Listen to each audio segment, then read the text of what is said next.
नमस्कार दोस्तों, आज इस वीडियो के अंतर्गत शारीरिक की प्रश्नावली 4.2 के प्रश्नों को हल करेंगे। हमने पिछले वीडियो के अंतर्गत आपको शारीरिक की कुछ प्रॉपर्टी थी उनके बारे में आपको बताया था, लेकिन इस वीडियो में उन प्रॉपर्टियों के आधार पर इस प्रश्नावली को हल करेंगे। तो देखते हैं अपना पहला प्रश्न। अपना पहला प्रश्न है, इन्होंने शारीरिक में ये दिया है एक्स ए, थर्ड कॉलम में x plus a, y b, y plus b, z और यहाँ पर सी, जेड प्लस सी। हमें सिद्ध करना है कि इस शारीरिक का मान कितना होता है, 0 होता है। तो दोस्तों, मैंने पिछले वीडियो के अंतर्गत मैंने आपको एक प्रॉपर्टी बताई थी, यदि किसी भी शारीरिक के दो पंक्तियों को या दो स्तंभों को आपस में यदि जोड़ दिया जाए तो शारीरिक के मान पर कोई अंतर नहीं पड़ता। तो मैं यहाँ पर लिख रहा हूँ, मैंने यहाँ पर लिखा है, यदि किसी शारीरिक के स्तंभ में दूसरे स्तंभ के अवयव जोड़ने पर शारीरिक के मान में कोई अंतर नहीं आता पिछली प्रॉपर्टी के अनुसार। अतः C1 को C1 प्लस C2 रख रहे हैं। इसका अर्थ है जो पहला स्तंभ है, इस पहले स्तंभ में दूसरे स्तंभ के अवयवों को क्या कर रहे हैं, जोड़ करके रख रहे हैं। तो मैं यहाँ पर शारीरिक लिख रहा हूँ, जो हमारा जो शारीरिक बनेगा, यहाँ x में जब a जुड़ेगा तो यहाँ पर हो जाएगा x प्लस कितना a, और यहाँ पर y प्लस b हो जाएगा, और यहाँ z प्लस c हो जाएगा। पहला स्तंभ अपना ये बनेगा और दूसरे स्तंभ में कोई परिवर्तन नहीं है, इसके जो अवयव हैं वो ए बी सी रहेंगे। तीसरा स्तंभ है, इसके अवयव भी कैसे रहेंगे, समान रहेंगे, एक्स प्लस ए और यहाँ पर कितना वाई प्लस के बी, और यहाँ जेड प्लस सी। दोस्तों, एक प्रॉपर्टी और थी जो मैंने आपको बताई थी कि यदि किसी भी शारीरिक में दो पंक्ति या दो स्तंभ कैसे होते हैं, समान होते हैं, तो उसका मान क्या होता है, 0 होता है। तो मैं यहाँ पर लिख रहा हूँ, C1 और C2 के अवयव कैसे हैं, समान हैं, अर्थात C1 बराबर C2। अतः शारीरिक के गुण धर्म से इसका मान क्या होगा, 0 होगा। क्योंकि हम जानते हैं अगर किसी भी शारीरिक में दो पंक्ति या दो स्तंभ कैसे होते हैं, समान होते हैं, तो उसका मान क्या होता है, 0 होता है। तो हमको क्या करना था, यही सिद्ध करना था। दोस्तों, अपना पहला प्रश्न कंप्लीट हुआ। प्रश्न संख्या 2 देखते हैं।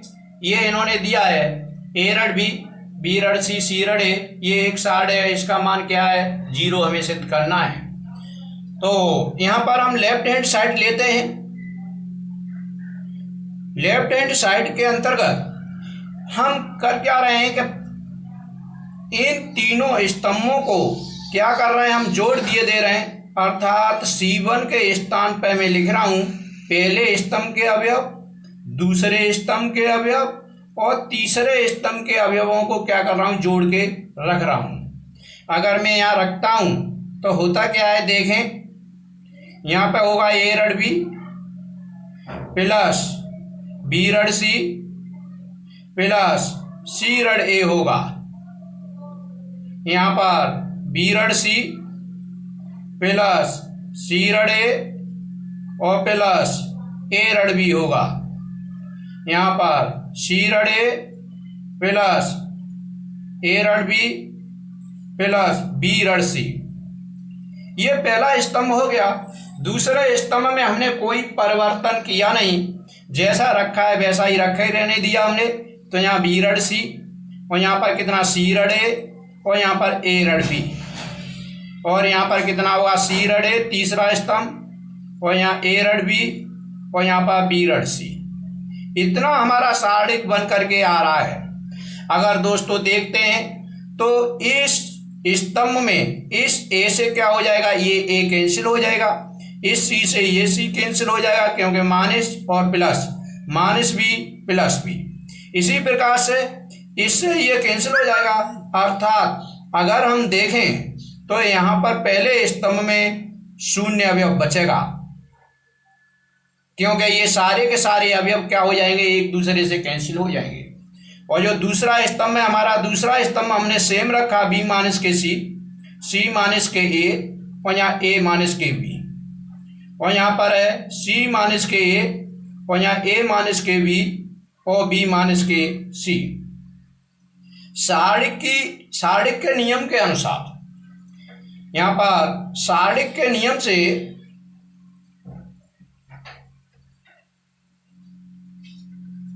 से सारणिक का एक नियम है, नियम से यदि किसी सारणिक में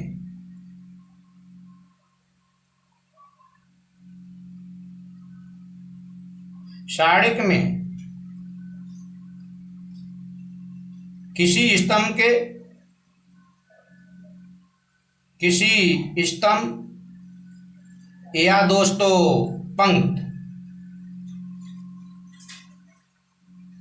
के सभी अवयव क्या हैं, सभी अवयव शून्य हैं, तो उसका मान कितना होगा, शून्य होगा।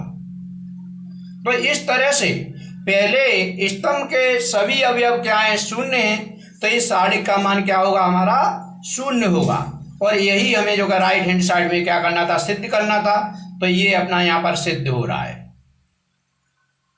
इस तरह से ये प्रश्न संख्या 2 अपना क्या हो रहा है, कंप्लीट हो रहा है। तो दोस्तों अब देखते हैं अपना अगला प्रश्न संख्या 3 में। दोस्तों ये प्रश्न संख्या 3 है, जिसमें हमें एक सारणिक दिया हुआ है और हमें ये सिद्ध करना है इस सारणिक का मान क्या है, शून्य है।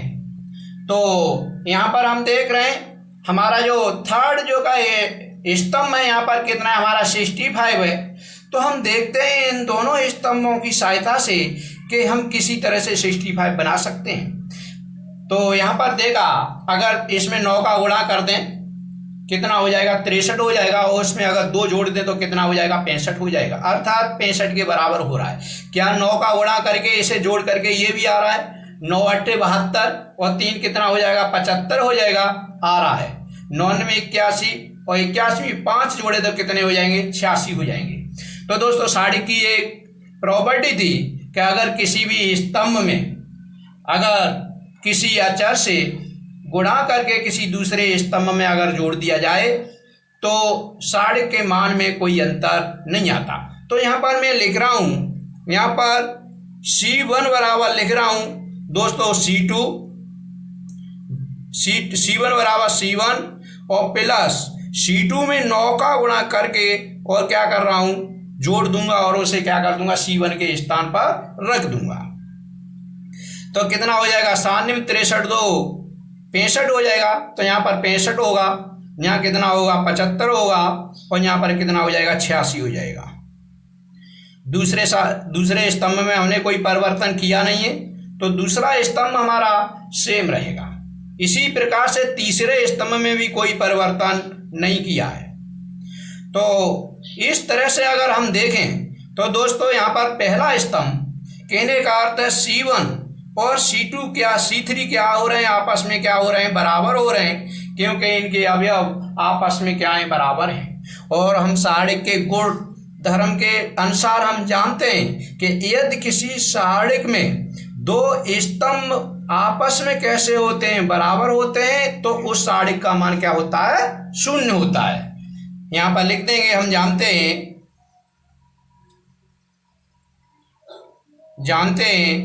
यदि सारणिक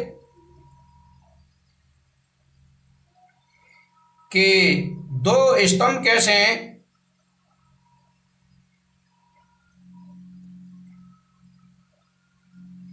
बराबर हैं, तो उसका मान क्या होगा, शून्य होगा।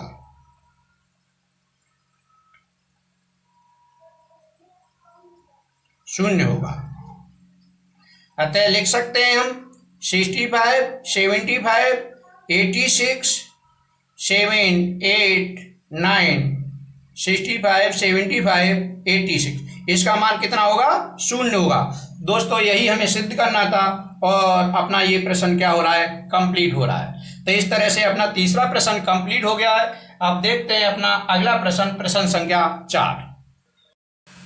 दोस्तों क्वेश्चन नंबर 4 है, जिसमें अपना सारणिक दिया है ये 1 1 1 और ये दिया है ये हमें 0 दिखाना है।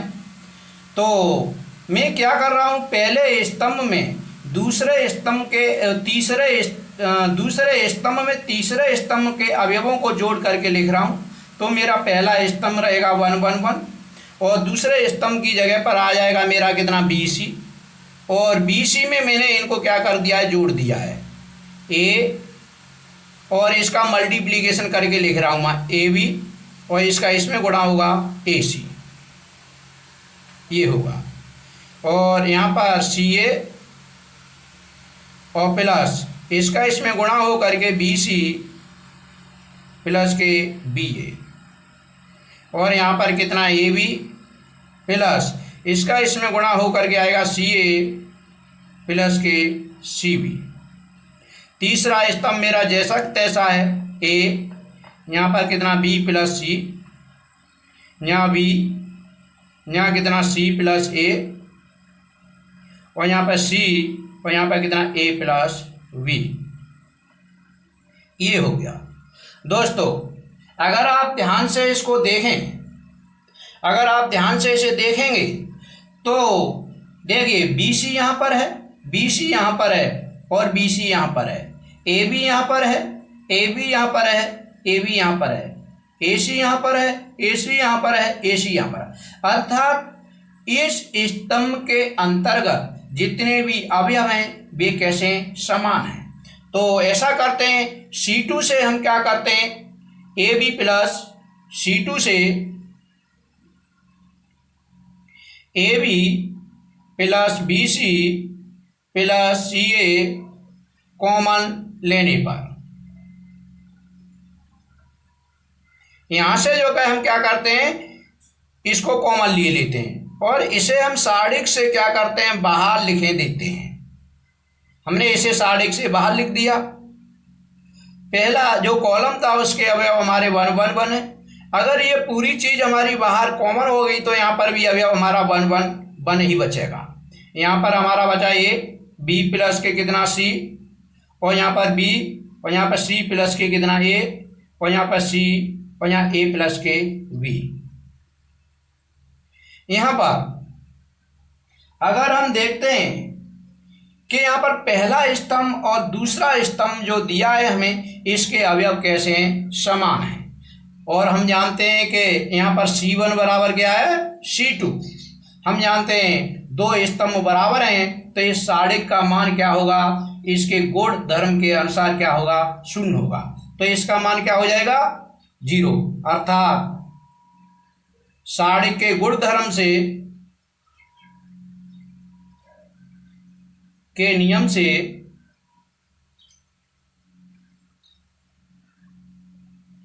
इसका मान कितना होगा? 1 1 1 1 1 1, यहाँ A B प्लस C, और यहाँ B, यहाँ C प्लस A, और यहाँ पर C और A प्लस B, इसका मान क्या होगा? 0 होगा। इस तरह से ये बराबर क्या होगा? अपना 0 होगा, और यही जो क्या हमें क्या करना था? सिद्ध करना था। इस तरह से देख रहे हैं हम प्रश्न संख्या अपना 4 क्या हो रहा है? कंप्लीट हो रहा है। दोस्तों इस प्रश्नावली के आगे के प्रश्न हम अपने अगले वीडियो के अंतर्गत लेकर के आएंगे। तो रुद्र मैथ माइंड को वीडियो को देखने के लिए आप लोगों को बहुत बहुत धन्यवाद, और मिलते हैं अपने अगले वीडियो।